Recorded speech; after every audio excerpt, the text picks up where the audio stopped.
have to know about me is that I am a member of the speech and debate club at my school. I have competed throughout 3 years of my middle school years, and I hope to continue it through all 4 of my high school years as well. And so let's take a look at my weekly debate schedule from last year. I competed in an event called Lincoln Douglas, which requires a lot of preparation throughout the week. And so I would start off my week with each day practicing 30 minutes every day, whether that is researching, doing practice debates or speeches with just by myself. And I would conclude off the week with a 2-hour and 30-minute class where I would practice a lot more along with my friends. And so now let's look at my weekly debate schedule of this year. As you can tell, it's basically non-existent. And so this year I found myself to have absolutely no motivation while doing debate. And so I started to question myself, when did this motivation stop and how can I bring it back? And now let me tell you this, on average, students in the United States spend about 4 to 5 hours each week on studying outside of school. That's accumulated 180 hours per year and 1,260 hours in the school year, which is including both the class time and studying outside of school. That's essentially 1/4 of our time spent on studying alone. And additionally, 86% of these students experience procrastination, and they always say that the motivation never comes. And so psychology, which is a lens that we'll be viewing motivation through today, is the study of behavior and cognition. And we are going to be discovering how we can get that motivation back in order to make it sustainable and long-lasting for us to be successful. So first, motivation is defined as a desire to complete something. A desire to complete something for a reward. And motivation comes from a neurotransmitter called dopamine, which helps us perform different tasks. It's essentially a chemical messenger which tells your brain that you need to complete a task. And it begins in the moment when you actually commit to doing something. There are 2 types of motivation in psychology that are reliant on dopamine. They're known as intrinsic and extrinsic motivation. Intrinsic motivation is when you do something because you love it. For example, if a girl loves playing soccer from a very young age, she does it because she enjoys the adrenaline rush she gets every game, and she enjoys being around her teammates and coach. And this is when your dopamine levels are the highest because it's also complemented with a lot of other neurochemicals, such as being around your friends and your teammates and having that adrenaline rush you get every game. Extrinsic motivation, on the other hand, is when you do something because of an external reward. And this can be something such as, once a girl grows older, she is now doing soccer because she wants that major position on her team, or she wants that trophy. This is when your motivation can become very unstable because of the fact that motivation might never actually come. Your external rewards that might not be actually sustainable for you to get will actually cause your motivation levels to deplete very quickly, and it will be very hard for you to ramp them up again.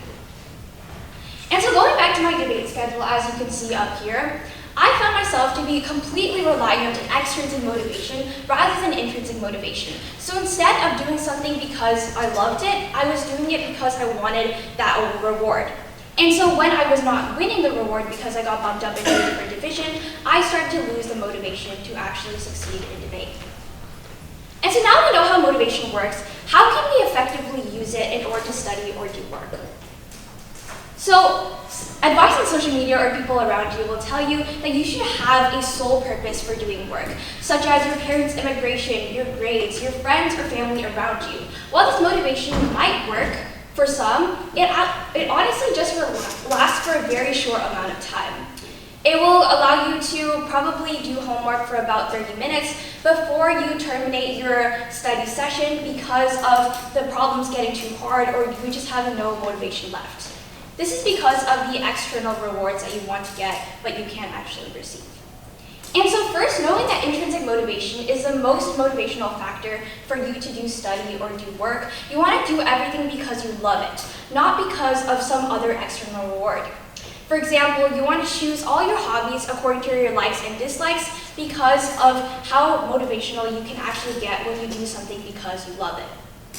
And so, even though this might be very hard in an environment where our schools constantly pressure us to do very rigorous courses and for us to be competitive along with our peers. This causes us to have to choose a lot of courses that we do not like to do, only for the reason of being on the college, putting it on our college applications. But however, you have to know that there is a level of intrinsic motivation that is needed in order for your motivation to be sustainable and for you to be successful at doing it. And so we have to rely on this intrinsic motivation for us to be actually successful at anything that we do. The second thing I'd like to introduce you to is something better than motivation, or relying on motivation, which is discipline and habit building. And so a habit, such as like an addiction or going out on a run in the morning, can be beneficial and it can be harmful at the same time. And the habit loop is a cycle where you complete these until you're ingrained into your mind and you can do it without thinking of it. And so it starts off with a cue, a routine, and a reward.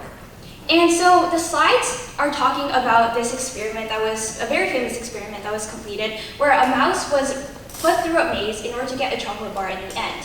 They monitored the brain activity levels of this mouse during the maze, and at the beginning, the mouse had very heightened brain levels because they were working through the maze in order to get the reward. And towards the very end, the mouse's brain activity levels were significantly lowered, and it allowed it to complete it without thinking of it. And so you can also do this with studying as well. So take, for example, a scenario where you are very tired after school and you do not want to do your work.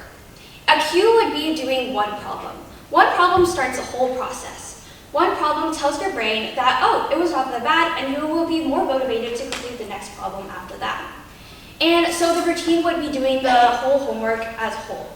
Then, right after that, the most important part is the reward. The reward is something that your brain craves after doing something. It gives your brain like a positive outcome to doing it, so you have to repeat the process over and over again. And so something like going out with your friends, getting boba, or watching your favorite Netflix show is a reward that your brain wants to crave over and over again. And so discipline and habit building is going to make your successful rates go up because of how you don't have to think about it before you go into it. And so even though that habits can take a lot of time to form, it'll be worth it in the end. Experts say that it takes around 30 days in order for a habit to be fully ingrained into your mind. So what happens when you study too much or use too much of your energy? This is known as burnout. And so being a freshman in high school, I was undoubtedly excited for my first few weeks at school. I would carry my fresh, clean stationery that I bought the night before, and I would come into school ready to take on a more rigorous course load than I did before.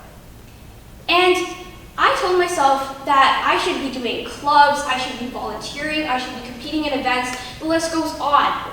And while this list may seem daunting, I told myself that this is exactly what I needed to do in freshman year in order to successfully build up my resume in order to get into college in the future. And the upperclassmen and parents were agreeing with this statement that I should discover all my passions early on.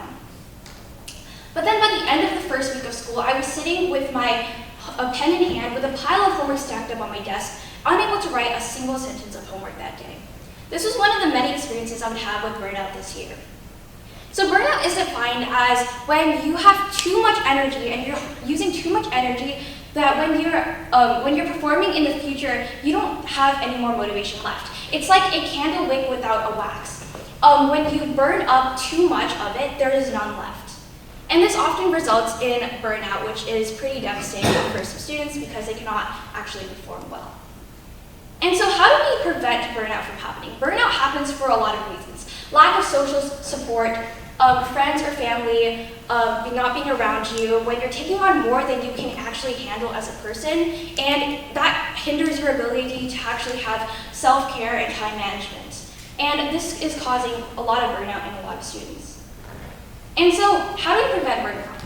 Well, first you have to take breaks and remember to prioritize your health before studying at all costs. Without a healthy lifestyle, you cannot actually perform well in school or study or do work.